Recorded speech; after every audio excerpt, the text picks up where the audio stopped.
Goths are fucking crazy. But why? Let's get into it. Goth nowadays is a tricky thing to define because of all the subcultures, styles, and views on it.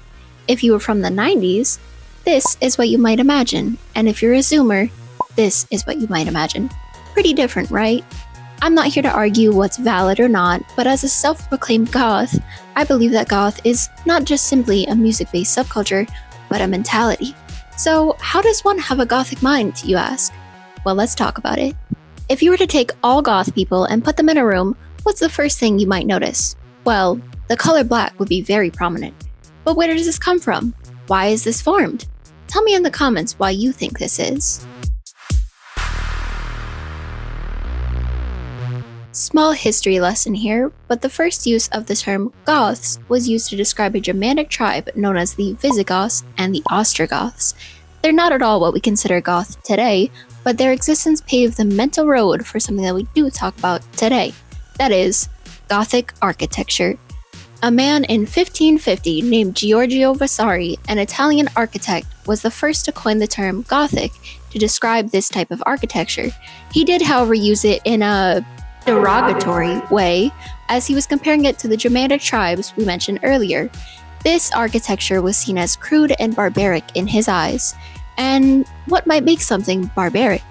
Pointy, dark, skeletal, and scary. Next up would be literature, the beginnings of what I could consider a large-scale boom of Gothic literature, even if it was not known as such at the time. Dark Romanticism is a literary subgenre from the 19th century. Dark Romanticism focuses on human fallibility, self-destruction, judgment, punishment, as well as the psychological effects of guilt and sin. Edgar Allan Poe is the prime example here and an icon in the Gothic world of literature. Lastly, we begin to move towards when Goth became a more common term, and more importantly, what others would say is the true defining features of Goths: music.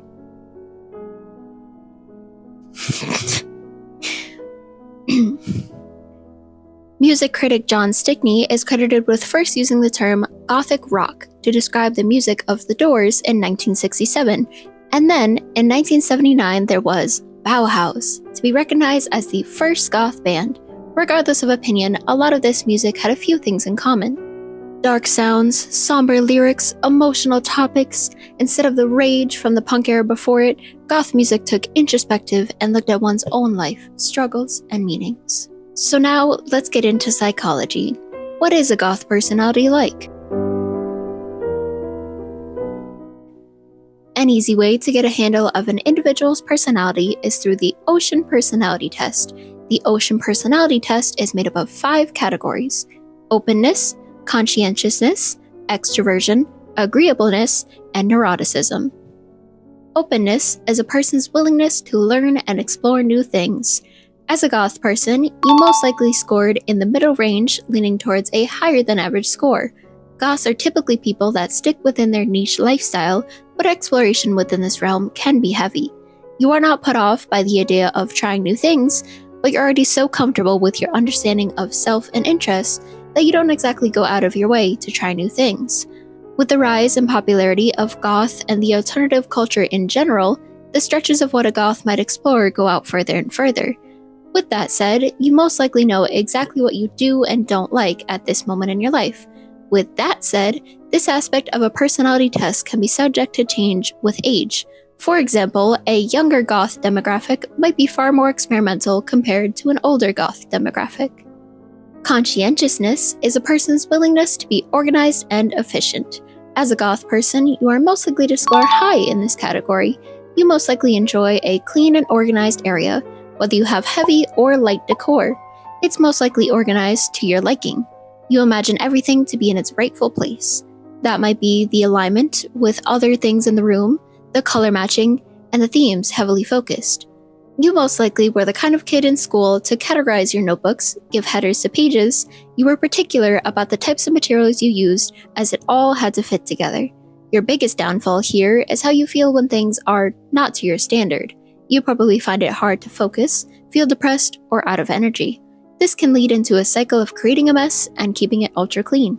But don't worry, your messiest day is probably most people's cleanest day. Extroversion is a person's willingness to be outgoing and energetic. As a goth person, you probably scored low on this category.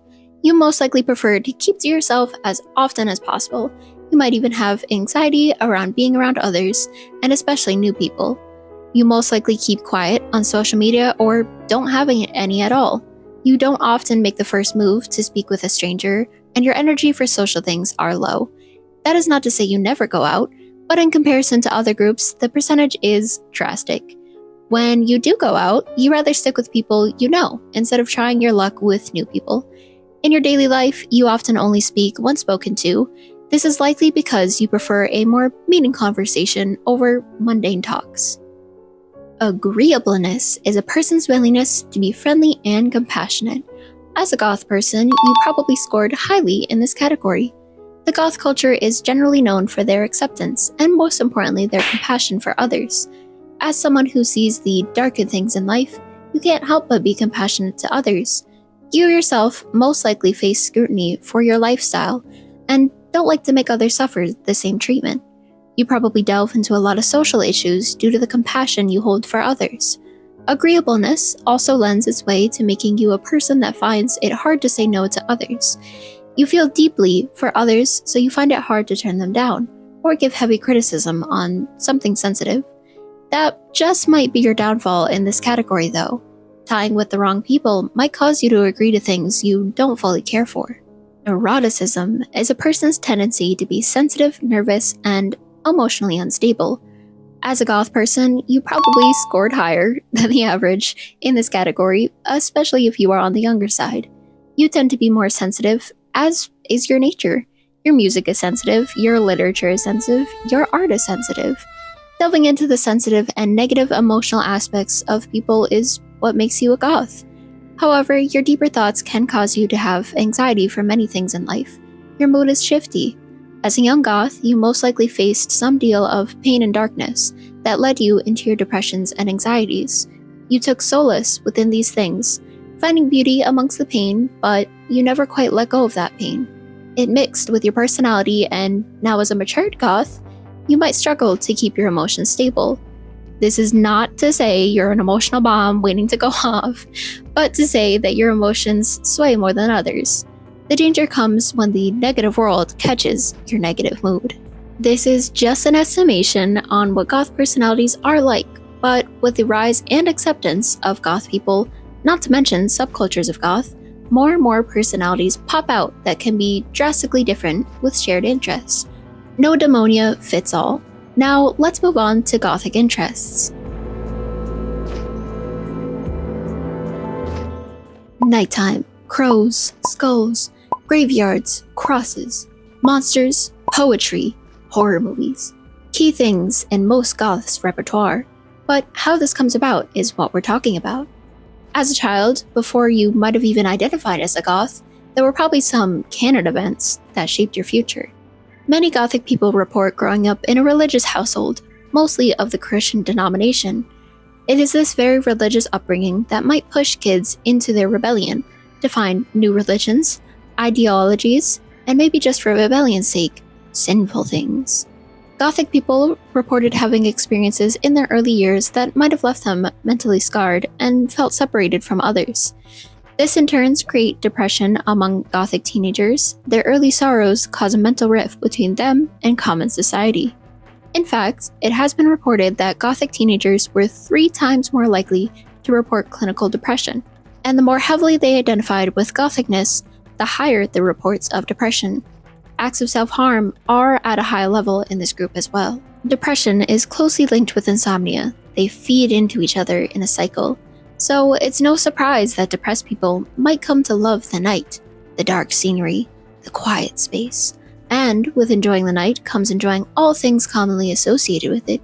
The creatures lurking, the scares, the horrors, all stereotypical but yet all representative of the night. These are things that can pull you into the soul of a Gothic person. That is all to say that as a depressed, maybe even suicidal youth, you now look for things that are like yourself. You read books and poetry that are solemn. You enjoy arts with depictions of death and punishment. Your music is deep and emotional to deepen your emotional state and understanding. You find comfort in things that terrify others, but give you a sense of belonging. Soon enough, your clothes begin to reflect you. Black attire, heavy makeup, outstanding hair, you're different and you take pride in it. Now, you probably self-identify as goth, you're a little older, and you have found a happy place within your dark memorabilia. How is your brain now?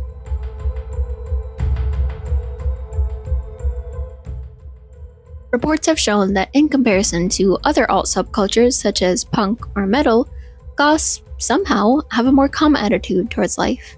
Goths have been reported to not shun academics and encourage learning, growing, becoming more successful in your life.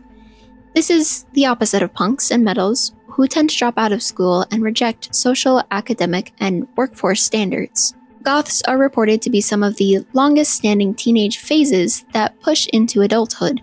In comparison to punks and emos, it seems like being goth remains in you forever.